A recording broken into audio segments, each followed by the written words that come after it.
It's December 1st, 2018. CCTV cameras capture 22-year-old Grace Millane laughing with her Tinder date, Jesse Kimpson, as they prepared to leave a busy Auckland bar. They've only known each other for a few hours, but they're smiling, leaning close, already heading toward his hotel. From the outside, it looks like the perfect date. But within hours, Grace will vanish. The next morning is her birthday and nobody can reach her. By the time her family reports her missing, Jessie is already moving with chilling precision. A suitcase, cleaning supplies, and a plan that will shock the world. Wherever you're watching this, hit subscribe and like.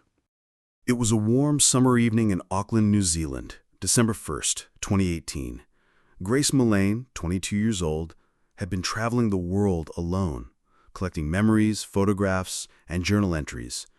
She had been in New Zealand for just under 2 weeks, part of a long backpacking trip that started back home in Essex, England. Friends described her as warm, curious, and fearless, a young woman who made friends wherever she went. That night, she had a Tinder date lined up with someone she'd been chatting with since the day before. His name? Jesse Kimpson. At 5:37 p.m., Grace left her hostel. Across town, Jesse was already at a bar, drinking. Surveillance footage later revealed that before the date even began, he downed several beers, the empty bottles lined up like trophies on the table. To anyone watching from the outside, nothing seemed unusual, just a man preparing for a Saturday night out. But those who would later study his movements closely could see something else, a man who looked restless, scanning the room, calculating. The two met at Sky City, a popular meeting spot bustling with people. The crowd and bright lights made Grace feel safe. This was their first time meeting face to face, and she had no reason to think she was in danger. In fact, she was smiling, laughing, relaxed. Their first stop was Andy's Burger Bar. Drinks, food, conversation. For over an hour they talked easily, Grace leaning in as Jesse told stories, probably embellishing here and there. From there they headed to a Mexican bar at 7:15 p.m. More drinks, more laughter. At around 8:30 p.m. they made their way to the Blue Stone Room, a historic bar with dim lighting and live music. By 8:54 p.m. the date had escalated. They shared their first kiss. It was here, in the cozy glow of the Blue Stone Room, that Jesse excused himself to the bathroom. Grace took out her phone and sent her final message to a friend. "It's going amazingly. We just click so well." It would be the last message she ever sent. From the outside, the night seemed like any other successful Tinder match. Drinks, flirting, the quiet buzz of attraction. But Jesse wasn't thinking about romance. Surveillance footage would later show that in every moment, in every casual movement, he was watching her. Not with affection, but with intent. Shortly after leaving the bar, the pair headed to the City Life Hotel where Jesse was staying. They were captured on CCTV entering the elevator together. It would be the last time Grace Millane was seen alive. The next morning, December 2nd, was Grace's 22nd birthday. Friends and family sent her messages, flooding her phone with love and well wishes. None were answered. That silence was the first red flag.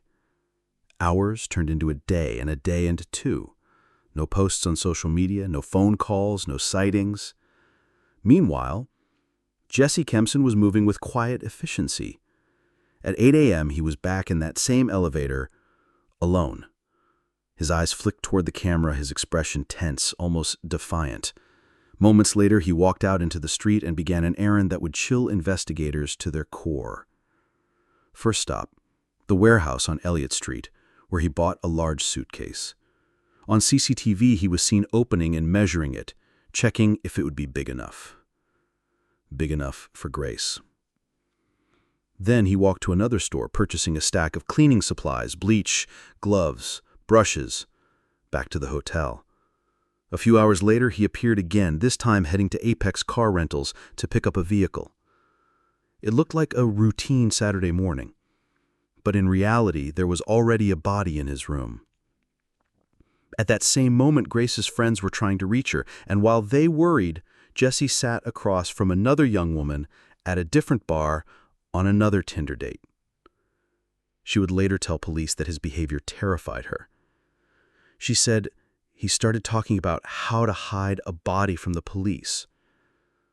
I thought it was a joke, but it didn't feel like one. That woman ended the date quickly. She didn't know it yet, but her instincts may have saved her life. The hours after Grace's death played out like a dark, methodical checklist inside Jesse Kempson's mind. Every movement, every purchase, every glance toward a security camera would later be replayed by police, frame by frame, until the chilling truth emerged. On the morning of December 2nd, Jesse's first priority wasn't calling for help. It wasn't even leaving the hotel quietly. It was planning. By 8:07 a.m., CCTV showed him walking briskly down the street, his face calm, but his eyes darting.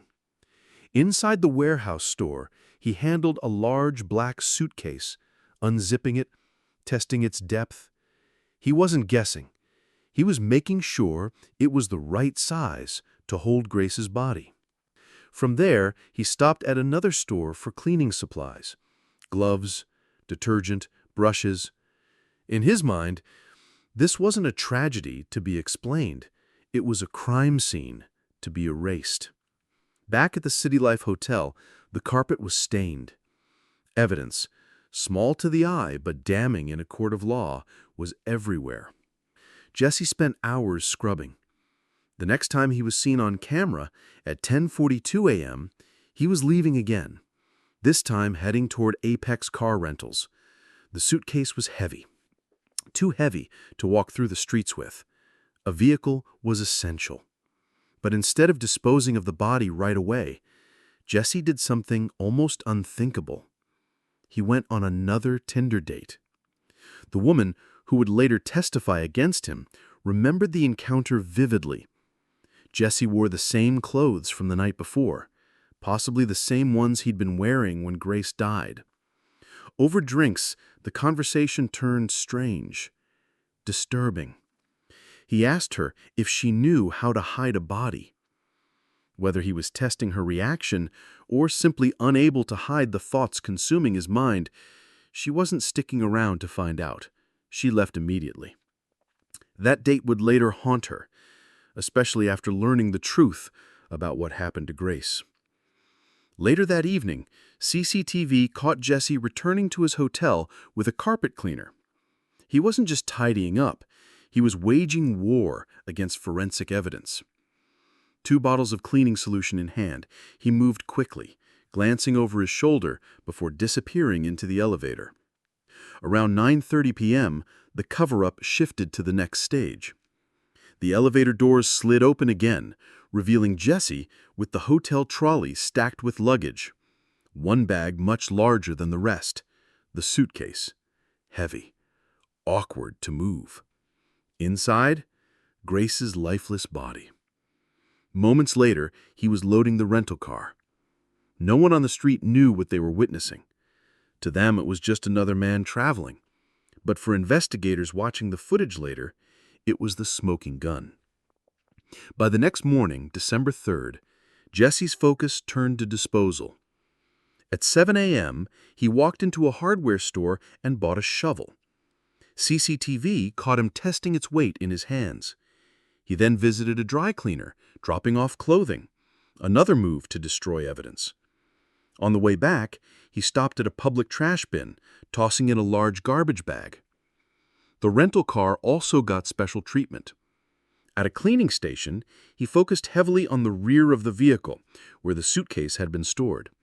High-pressure water blasted away at the upholstery. To a casual observer, it might have looked like he was just a man taking care of his rental. But every move screamed guilt to anyone who knew what he was hiding. Meanwhile, Grace's friends were growing frantic. By December 5th, she still hadn't been heard from. Her father, David Millane, flew from England to Auckland. Standing before the cameras, his voice cracked as he pleaded, "Grace has been missing for several days. We are extremely concerned for her welfare. Please, anyone who has seen or spoken to her, contact the police. It was a heartfelt appeal broadcast nationwide. Jesse almost certainly saw it, but if he felt guilt, he didn't show it. Police, now deep into the investigation, began pulling CCTV footage from every location Grace was last seen. The final lead took them to the City Life Hotel. At 3 p.m. on December 5th, detectives arrived in the lobby just as Jesse was about to walk out. He spotted them, paused. For a moment, it looked like he might keep walking, blending into the crowd. But the officers weren't about to lose their prime suspect. In seconds, they intercepted him. Jesse was taken in for questioning, and if detectives thought he might confess, they were mistaken. He was about to spin a web of lies. Inside the police interview room, Jesse Kimpson didn't look like a man cornered by overwhelming evidence. He sat back, arms loose, eyes darting occasionally to the officers across from him. If he was nervous, he hid it behind casual conversation. The detectives started slow, walking him through the early stages of the night, letting him talk, letting him weave his own rope. "Tell us about Grace," one detective asked. "We matched on Tinder Friday," Jesse began. "Met up Saturday, we went to Andy's Burger Bar, then a couple of other places. So far, nothing unusual." But then Jesse started rewriting the story. Small details at first, then bigger ones. He claimed Grace had been the one eager to meet, that she'd chosen the places, that he'd been cautious because he wasn't sure she was real. The detective pressed him. "Whose idea was it to go to that particular burger place?" "Mine, because, well, I didn't know if she was who she said she was." He went on about catfishing, rambling about how meeting in public made him feel safer. It was a strange justification, especially when surveillance footage already proved he had been leading the date's itinerary from the start. The calm facade began to crack when detectives pointed out odd details in his movements that night. Why had he walked the long way to certain bars? Why did his story not match the CCTV timeline?